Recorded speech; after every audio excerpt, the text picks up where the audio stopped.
누가복음 9장 23절로 27절 말씀입니다. 누가복음 9장 23절로 27절 말씀.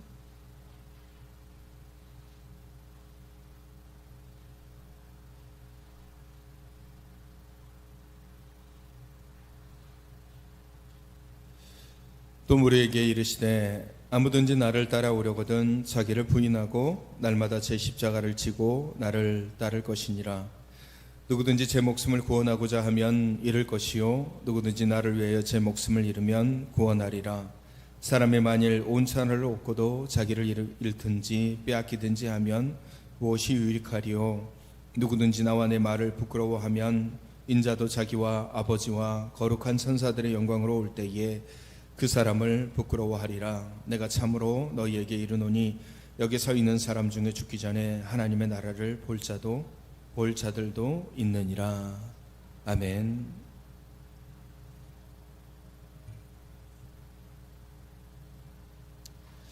자, 여러분은 여러분의 신앙생활 그리고 여러분의 믿음생활 그리고 교회를 나오는 것의 가장 큰 걸림돌이 뭐라고 생각하십니까? 나의 기도 생활을 방해하는 가장 큰 것이 뭘까요? 내가 섬기고 내가 사역하는 것에 가장 방해가 되는 것이 뭐라고 생각하십니까? 내가 교회를 가야 되는데 내가 교회를 가는 것에 가장 큰 방해물이 뭐라고 생각하십니까? 내가 성경책을 봐야 되는데 성경책을 보는 것을 방해하는 가장 큰 걸림돌이 뭘까요? 과거에는 교회로 가다 그러면 방해하는 세력들이 참 많았습니다. 핍박하는 부모님도 있었고 또 때로는 너무 바쁘다라는 바빠서 쉴 시간도 없을 정도로 이리저리 일을 하다 보니까 신앙의 여러 가지 것들을 하지 못하는 혹은 교회에 정말 내가 보기 싫은 사람이 있거나 내가 교회를 가면 어떤 좋지 않은 일들을 당하고 또 누군가에 의해서 공격을 받고 상처를 받는다라고 생각하기 때문에 그것이 나의 가장 큰 신앙의 걸림돌이다라고 생각할 수 있습니다. 아니면 물질적인 것이 나의 신앙의 걸림돌이 될까요? 환경적인 것? 아니면 가족? 그것도 아니면 사단이 내 신앙의 가장 큰 걸림돌이 되는 것일까요? 우리의 신앙을 방해하는 것, 그건 결코 주변의 여러 가지 환경이 나의 신앙을 방해하는 것이 아닙니다. 신앙생활 하는 데 있어서 가장 큰 걸림돌은 바로 자기 자신입니다. 내가 나의 가장 큰 걸림돌이에요.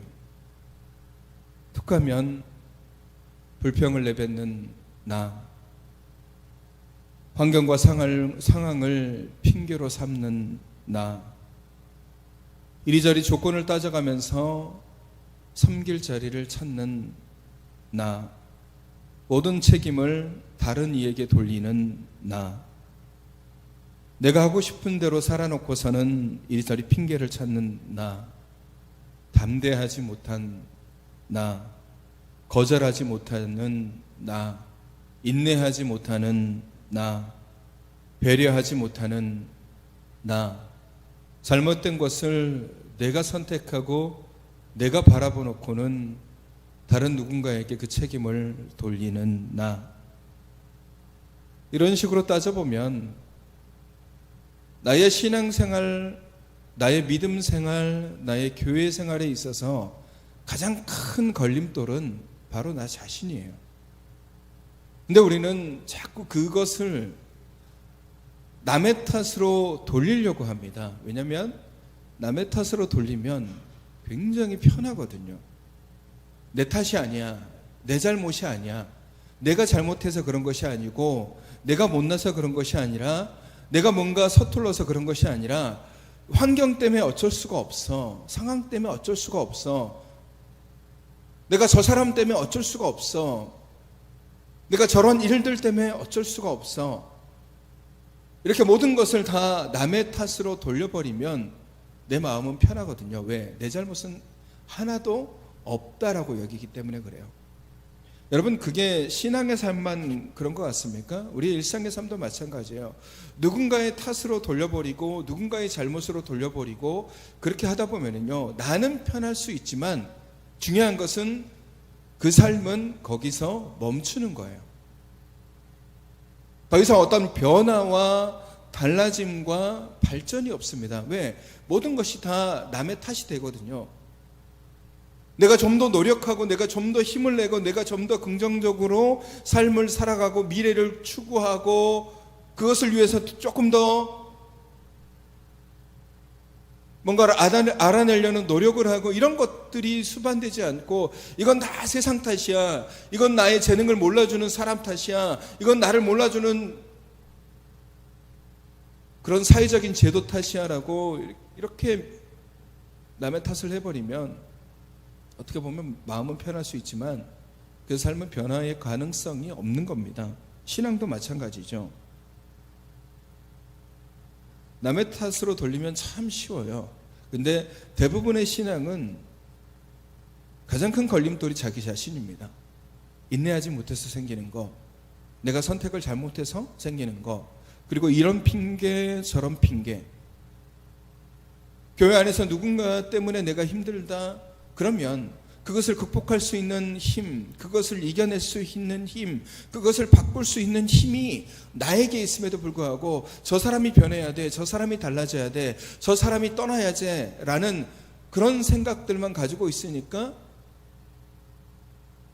자기 자신의 삶이, 신앙이 변할 생각이 없는 거예요. 원인을 자기 자신에게서 찾는 것이 아니라 남에게서 찾다 보니까 결코 이 여러 가지 상황들에 대한 해결점들이 생기지가 않는 거예요.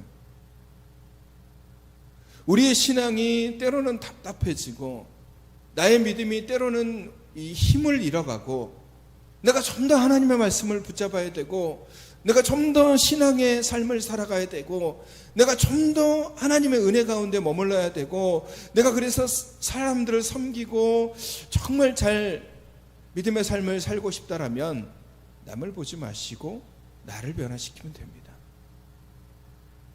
나를 바꿔가면 되는 거예요. 그래서 오늘 본문의 말씀이 굉장히 중요한 말씀입니다. 예수님께서 그렇게 말씀하시죠. 아무든지 나를 따라오려거든 자기를 부인하고 날마다 제 십자가를 지고 나를 따를 것이니라 라고 말씀하고 계십니다.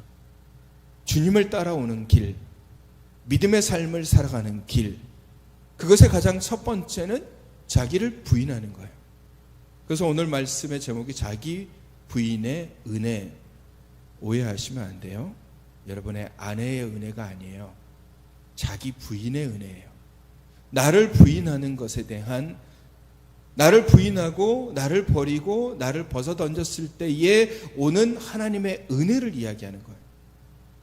여러분, 자기 부인은 우리의 신앙의 가장 첫 단추라고 생각하면 되는 것입니다.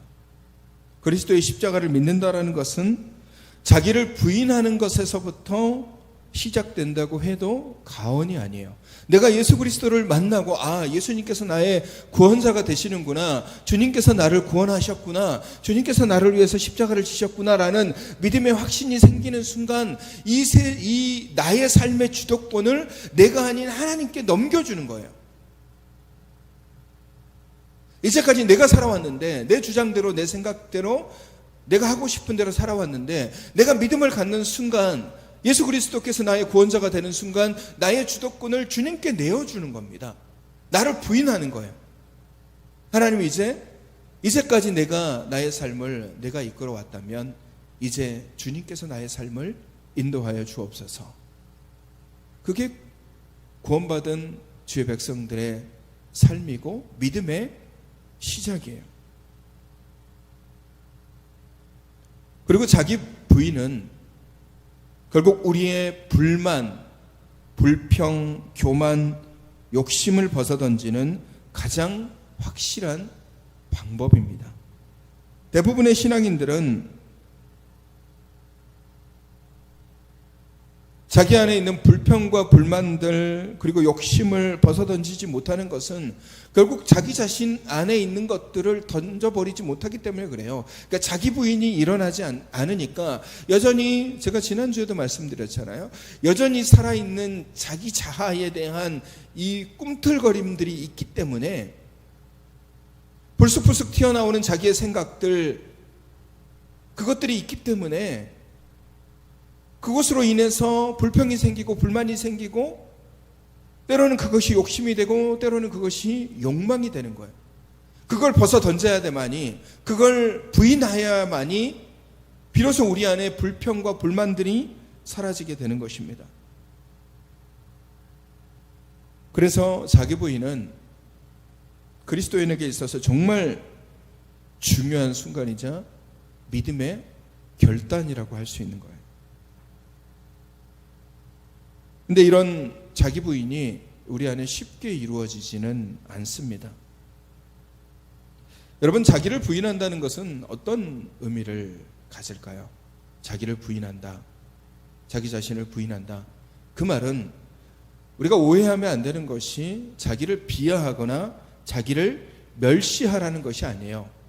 자기를 부인한다고 얘기했다고 해서 나는 아무짝에도 쓸모없는 사람이야, 나는 뭐 정말 별 볼 일 없는 놈이야, 이게 자기 자신에 대한 멸시 혹은 자기 비하, 자기 스스로에 대한 자존감을 아예 없애는 것이 자기 부인이라고 착각하는 경우가 있습니다. 그거는 그냥 자기 자신을 학대하는 거예요. 하나님이 우리를 얼마나 귀하게 창조하셨는데 우리 스스로를 그렇게 못난 사람으로, 별 볼 일 없는 사람으로 만들어버립니까? 자기 부인은 그런 것을 얘기하는 게 아니에요. 오늘 본문 25절 말씀에 뭐라고 말씀하고 계십니까? 사람이 만일 온 천하를 얻고도 자기를 잃든지 빼앗기든지 하면 무엇이 유익하리요? 라고 얘기를 하고 있습니다. 이 말씀을 보아도 자기에 대한 소중함이 얼마나 대단한지에 대해서 말씀해 주고 있는 거예요. 성경은 사람의 생명을 천하보다 귀하다라고 말씀하고 있습니다. 한 영혼이 주 앞에 돌아오는 것이 천하보다 귀하다라고 말씀하세요. 그 한 영혼 속에는 우리 스스로도 포함되어져 있는 거예요. 남의 영혼만 보고서 저 영혼이 천하보다 귀한 영혼이고 저 영혼이 천하보다 귀한 영혼이고, 이게 아니라 그 천하보다 귀한 영혼에는 나 자신도 포함되어져 있어요. 그 말은 우리 스스로도 우리 자신에 대한 자기 멸시 혹은 자기 비하를 하면 안 되는 거예요. 자기를 부인하라고 했다고 해서 나는 아무짝에 쓸모없는 사람이야, 나는 별 볼 일 없는 사람이야, 자기 자존감을 저 밑바닥까지 낮추는 것을 자기 부인이라고 이야기하지 않습니다. 그러면 자기 부인은, 자기를 부인한다는 것은 어떤 것을 의미하냐면 자신의 전 인격적인 것들을 부인하는 것입니다. 자신의 전 인격적인 것들을 부인하는 거예요. 자신의 생각, 자신의 가치관, 자신의 목적, 자신의 삶의 방향, 이제까지 내가 걸어왔던 그 길들, 이제까지 내가 추구했던 그 목적들, 내 비전들, 내 꿈들, 내 생각들, 이것들을 벗어 던지는 겁니다. 그것이 바로 자기를 부인하는 거예요. 왜 주님께서 자기를 따라오려거든 자기를 부인하고 자기 십자가를 지고 나를 따르라고 얘기했겠습니까? 새로운 피조물로서 주님을 따르라고 말씀하시는 거예요. 썩어져가는 옛 구습들, 그러니까 옛 관습들, 옛 나의 전 인격적인 나의 모습들을 이제 벗어 던지고 새롭게 하나님의 것으로 덧입혀서 주를 따르라고 말씀하시는 거예요. 자기를 부인한다는 것은 이전까지 자기가 가지고 있었던 것들에 대한 것들을 벗어 던지는 거예요.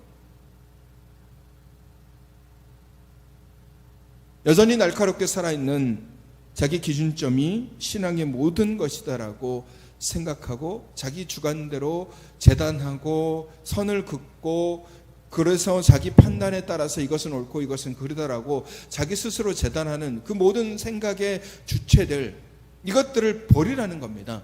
자기 부인이 일어나지 않으면 어떤 일이 벌어진 줄 아십니까?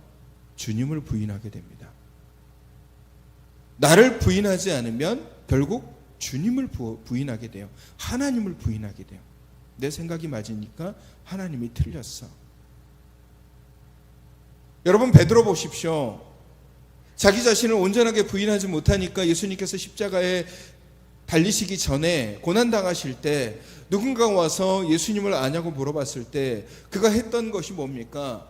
정말 믿음이 당당하고 정말 신앙의 올바름을 가지고 있다라면 자기 자신을 부인하고, 그래 나는 하나님의 사람이다, 나는 예수 그리스도의 제자다 라고 당당하게 스스로를 커밍아웃을 해야 되는데, 자기 자신을 부인하지 못하니까 결국 어떻게 누구를 부인하게 됩니까? 난 주님을 모른다라고 얘기하잖아요. 주님을 부인하게 되는 거예요. 그래서 우리에게 중요한 게 뭡니까? 전인격적인 과거의 나의 모습들을 벗어 던지는 거예요. 우리가 여전히 거기에 얽매여 있고, 여전히 거기에 붙잡혀 있고, 여전히 그것에서 벗어나지를 못하는 거예요. 벗어난 것 같은데 여전히 그 모습 그대로인 거예요. 제가 이재철 목사님 설교 영상을 자주 듣는데, 그 목사님 설교 말씀 중에 제가 굉장히 인상 깊었던 말씀이 바로 모세 소명에 대한 이야기를 하실 때 그 말씀이 인상이 되게 깊었습니다. 주님께서 모세에게 모리아산으로 부르셔서 떨기나무, 불타는 떨기나무 앞에서 모세를 부르시죠. 모세야, 모세야, 주님 제가 여기 있나이다. 그때 하나님께서 모세에게 주문하신 것이 뭡니까? 여기는 거룩한 곳이니 너의 신을 벗으라라고 얘기를 해요. 그 신을 벗는 행위에 대한 이야기들을 하시는데, 이 신이라는 것 자체가 인간이 몸에 걸치고 있는 모든 것 중에 인간을 벗어 던졌을 때 그 형태를 그대로 유지하고 있는 그런 부분이 바로 신이라고 해요. 옷은 벗으면 형태가 구부러지고 바뀌고 구겨지고 그러지만 신은 벗으면 그 형태 그대로 있잖아요. 인간의 전인격체를 다 담고 있는 그 신, 인간의 모든 삶의 굴곡들, 어려움들, 그것을 다 담고 있는 것이 사람의 신이라고 보시면 되잖아요. 인간의 모든 무게를 다 지탱하고 있고, 근데 주님께서, 하나님께서 모세에게 네 신을 벗으라 라고 얘기를 하는 거예요. 그 말씀은 뭡니까? 이제까지 네가 80년 동안 살아왔던, 40년은 애굽의 왕자로서, 40년은 미디안 광야에서 자연인으로서 살아왔던 너의 모든 과거의 그런 전인격적인 것들을 이제 다 벗어 던지라는 거예요. 네가 과거에 누렸던 것들, 네가 과거에 생각했던 것들, 네가 과거에 꿈꿔왔던 것들을 이제 다 벗어 던지라는 거예요. 이곳이 거룩한 곳이니 주님 앞에 나아올 때 모세가 신을 벗고 주를 만나고 난 다음에 이스라엘의 지도자라는 그 소명을 받고 다시 신을 신습니다. 그때의 신은 다른 신이죠. 하나님을 처음 만나러 갔을 때 모세가 신고 있던 신과 하나님을 만나고 다시 신은 이 신의 차이가 분명히 있는 겁니다. 전 인격체를 다 벗어 던지고 이제 모세는 새로운 피조물로서의 삶을 살아가게 되는 것이죠. 우리가 주님께 부름을 받은 후에 가장 먼저 해야 되는 것이 자기 자신에 대한 완전한 벗어 던짐입니다. 자기를 부인하는 것이 바로 이것을 의미하는 것이에요. 내 생각, 내 판단, 내 기준, 이것을 벗어 던지는 거예요. 이제까지 모세는 자기 스스로의 판단에 따라서 살아오는 거예요. 40년간 애굽의 왕자로서 남들이 경험해 보지 못한 수많은 즐거움, 수많은 기쁨, 누릴 수 있는 모든 육체적인 것들을 다 누리면서 살아왔다가 거기서 쫓겨나서 이제 미디안 광야로 들어갑니다. 미디안 광야에서 이제 살아가는데 거기서는 완전한 자연인이에요. 가정을 꾸리고 양과 염소를 치면서 이리저리 돌아다니는 그런 삶, 말 그대로 자연인의 삶이에요.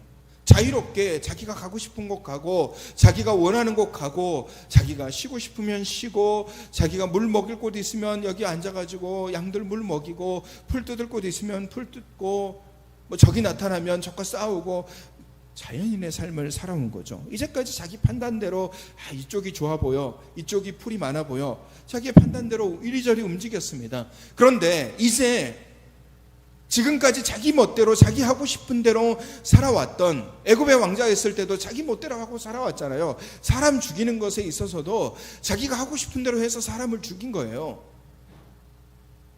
이스라엘 백성들을 구원하고자 하는 마음으로 인해서 그 사람을 죽인 것이 아니라 그냥 자기가 자기 하고 싶은 대로 죽인 거죠. 미디안 광야에서도 자기 하고 싶은 대로 살아온 거예요. 80년 동안 자기 원하는 대로 살아왔던 그 자기의 인격체 신발을 이제 하나님 앞에서 벗어던집니다. 그리고 새로 신었을 때는 자기의 생각대로 이끌려가는 삶이 아니라 나머지 40년의 기간은 하나님에게 의해서 이끌려가는 시간이에요. 모세는 가고 싶지 않았는데 하나님께서 이스라엘의 지도자로 세우셨어요. 네가 가라. 네가 가서 이스라엘 백성들을 애굽 땅에서 구출해내라. 그리고 광야로 가라. 젖과 꿀이 흐르는 땅으로 인도해라. 모세가 원해서 간 게 아니에요. 하나님께서 그를 인도하신 겁니다. 하나님의 이끌림에 따라서 모세가 이스라엘 백성들을 데리고 광야의 길을 걸어가는 거예요. 얼마나 힘들고 고단한 시기입니까? 그럼에도 불구하고 모세는 그런 길을 가는 거예요. 여러분, 자기를 부인하고 십자가를 진다라는 것은 나의 생각, 나의 주장, 나의 가치관, 나의 관점들을 다 벗어던지고 하나님의 뜻을 따르는 거예요. 여러분, 십자가를 진다는 것이 고통, 고난, 이게 아니에요. 십자가를 진다는 것은 결국 하나님의 뜻을 따라 산다는 거예요. 자기 십자가를 진다고 해서 내가 굳이 내 눈에 보이지도 않은 십자가 하나 만들어 놓고 내 손에 십자가를 못을 받고 이렇게 피 흘리면서 살아가는 것이 아니라, 이 십자가를 지라라는 것은 하나님의 뜻에 따라 살라는 거예요. 하나님이 원하는 대로 살라는 거예요. 그게 자기를 부인하는 것과 십자가를 지는 것이 같은 의미를 갖는 겁니다.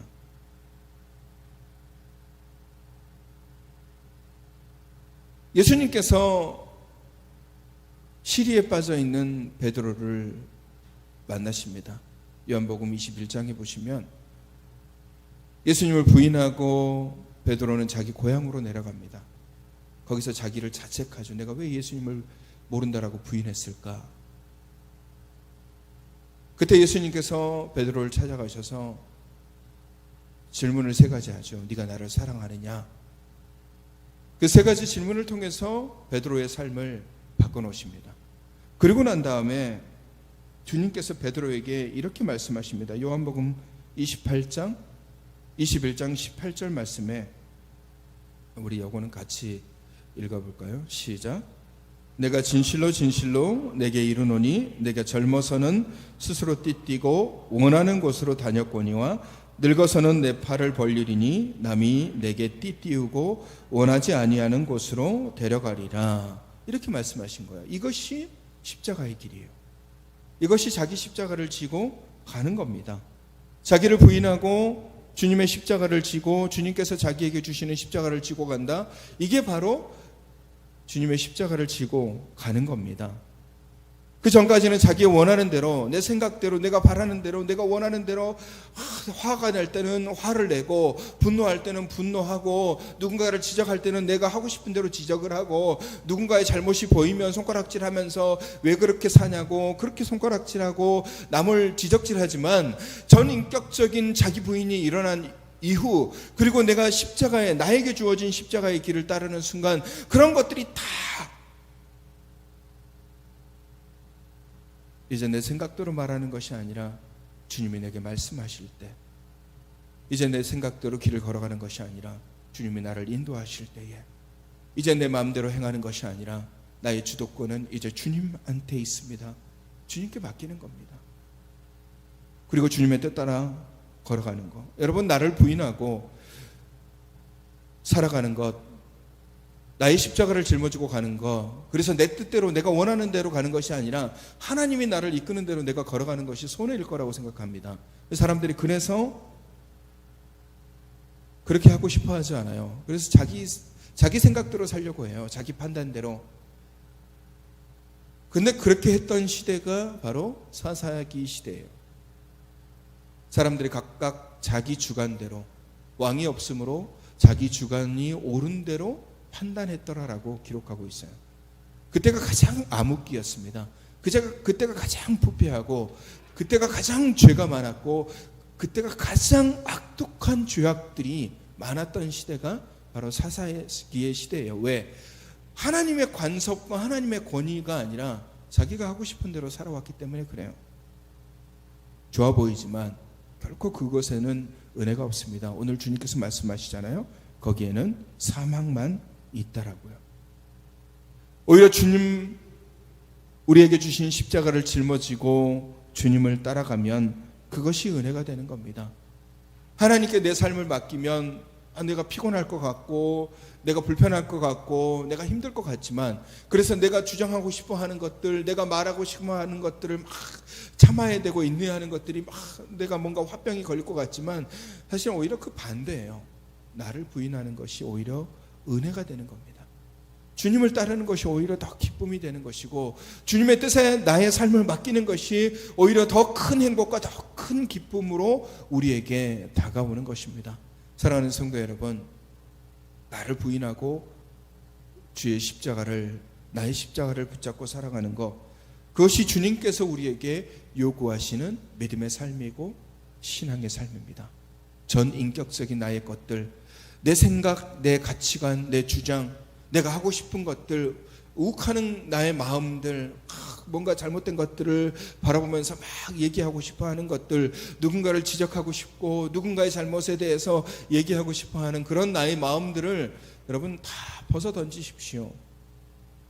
그리고 내게 주신 십자가, 내가 말씀하시는 주님의 말씀들, 그리고 주께서 나를 이끄시는 대로 인내하시고 이끄시고, 여러분, 나의 신앙의 가장 걸림돌이 내가 되지 않도록, 내가 하나님 앞에 더 나아가는 것에 그 걸림돌이 내가 되지 않도록, 내 고집 때문에 나는 쉽게 하나님을 잊어버릴 수 있어, 나는 쉽게 믿음을 저버릴 수 있어, 나는 쉽게 교회를 저버릴 수 있어, 나는 쉽게 내 신앙 버릴 수 있어, 이렇게 생각하지 마세요.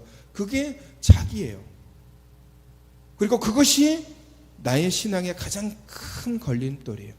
그걸 벗어 던져야 됩니다. 그걸 벗어 던질 때 우리는 비로소 주님이 내게 주시는 그 길을 보게 되는 것입니다.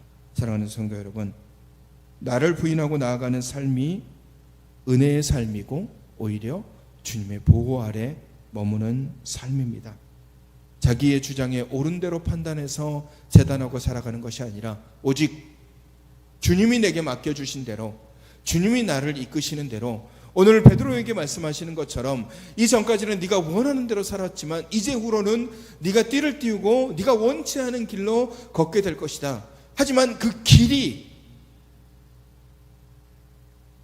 고난의 길이 아니라, 그 길이 힘듦의 길이 아니라 그 길이 은혜의 길이다. 주님 뜻대로 사는 것이 은혜이고 주님이 이끄시는 대로 사는 것이 오히려 기쁨이고 소망인 줄로 믿으시고 자기를 부인하시고 나의 십자가를 지시고 주님이 내게 말씀하시는 그 길을 따라서 그 기쁨의 길, 그 소망의 길을 걸어가시는 저와 여러분이 되시기를 주님의 이름으로 축원합니다. 우리 찬양할까요? 주께 가까이 나를 이끄소서.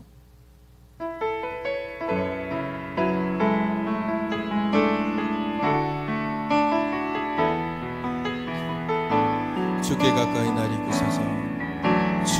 주께 가까이 날 이끄소서. 간절히 주님만을 원합니다. 채워주소서. 주의 사랑을 진정한 찬양 드릴 수 있도록 주께 가까이 날 이끄소서.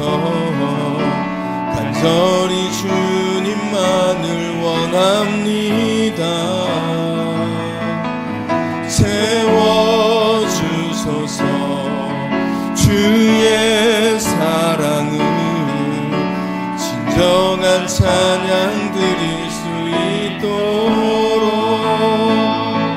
목마르는 나의 영혼 주를 부르니 나의 맘 만져 주소서.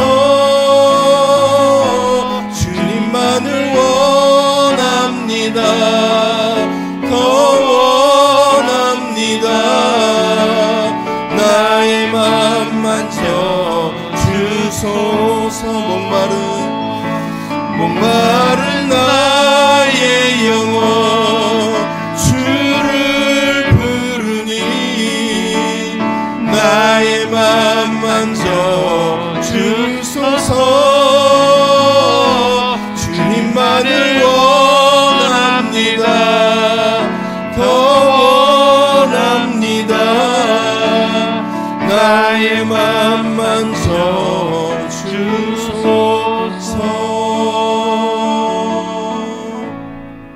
기도할까요? 거룩하신 하나님, 나를 부인하고 나의 십자가를 지고 주님을 따르라 말씀하셨습니다. 오늘 나를 부인하지 않고 상황과 환경과 남의 탓을 하며 불평과 불만으로 살아가는 우리들의 모습을 용서하여 주시고, 이제 나를 부인하고 오직 주님만을 따라 주님 뜻대로 걸어가는 신앙인이 되게 하여 주시옵소서.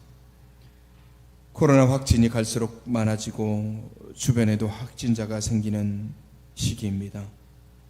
보다 철저하게 방역을 하게 하시고, 무엇보다도 이 코로나의 상황이 속히 안정화가 되어 모두가 일상으로 돌아갈 수 있는 은혜를 더하여 주시옵시며, 이를 위해서 수고하고 헌신하는 모든 손길을 위해 하나님의 놀라운 은혜와 복으로 충만하게 채워 주시옵소서.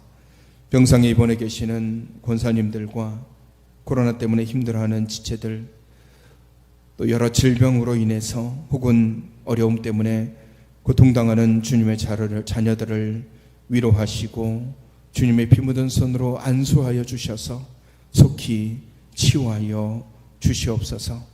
나라의 부름을 받아 군에 가 있는 우리 청년들과 멀리 타지에 있는 청년들, 그리고 여러 가지 이유와 환경 때문에 함께하지 못한 주의 백성들에게도 주님의 귀한 은혜를 부어 주시옵소서. 이제는 우리 주 예수 그리스도의 은혜와 하나님 아버지의 사랑하심과 성령님의 교통하심이 나를 부인하고 온전히 주님을 따르기로 다짐하는 주님의 백성들 위해 이제로부터 영원까지 함께 하시기를 간절히 축원하옵나이다. 아멘.